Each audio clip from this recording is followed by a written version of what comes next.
Good afternoon, everybody. How are we? Good to see all of you. It's an honor to be here. When Karoline Leavitt walks into the James S. Brady briefing room in the White House, it's all smiles and pleasantries. But it doesn't last long.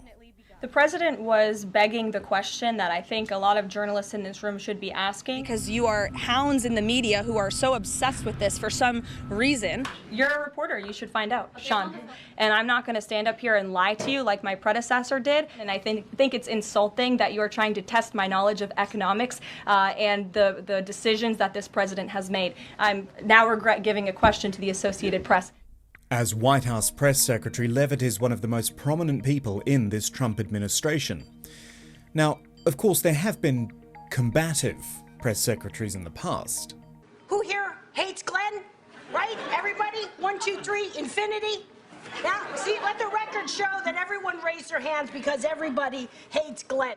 But in just 2 months in office, Leavitt is displaying a new level of disdain and contempt for the media, one which directly mirrors that of her boss. There are so many bigger things in the world than who the Doge administrator is, but for some reason, everybody in the press corps is so obsessed with this that you were incessantly asking, so we thought, okay, we will be transparent. So now you know who it is. Any further questions? Rachel. But, and forgive me asking a perhaps stupid question here, what is the job of the press secretary? Well, according to the job description, the White House Office of the Press Secretary is responsible for gathering and disseminating information to the President, the White House staff, and the media. It goes on to say the Press Secretary is the chief spokesperson for the President and the administration. He or she advises the President on press strategy and press relations, briefs the press daily, and coordinates with press offices in other agencies. So I think it's time we drop the pretense here and really just called her, in this case, the White House spokesperson, or the presidential spokesperson, or even Donald Trump's spokesperson. Because what she is really is a mouthpiece, peddling what at times amounts to state propaganda. And if the media have no issue insinuating the same when it comes to other countries and leaders, then they should be doing it here too. Just call a spade a spade. The thing is, and this is where I almost take my hat off to Karoline Leavitt, is that she presents the perfect contradiction of the Trump age, where she goes up in front of the media, spouts a bunch of talking points, many of them which are demonstrably false, and yet can be brilliantly effective at deflecting any criticism and actually turning it back on the media she's supposed to be working with, and all without missing a beat. By which I mean, Karoline Leavitt is undeniably very good at her job.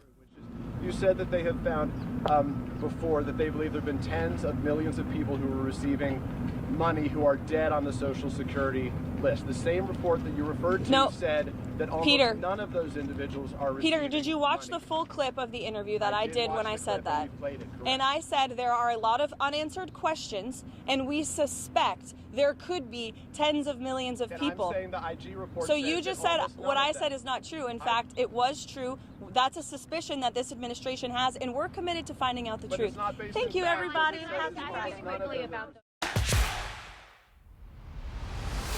Karoline Leavitt is on the move.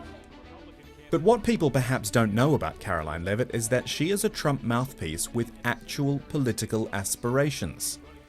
In the 2022 midterms, she ran for US Congress in New Hampshire's 1st District.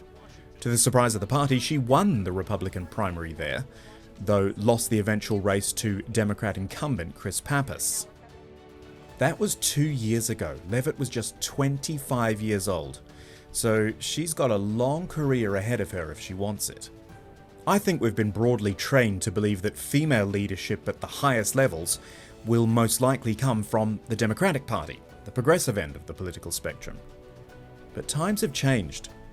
And honestly, with the trajectory the United States is on right now, the way politics is now all about form over substance, and who's endorsing you, I'd be surprised if we weren't already looking at America's first female president.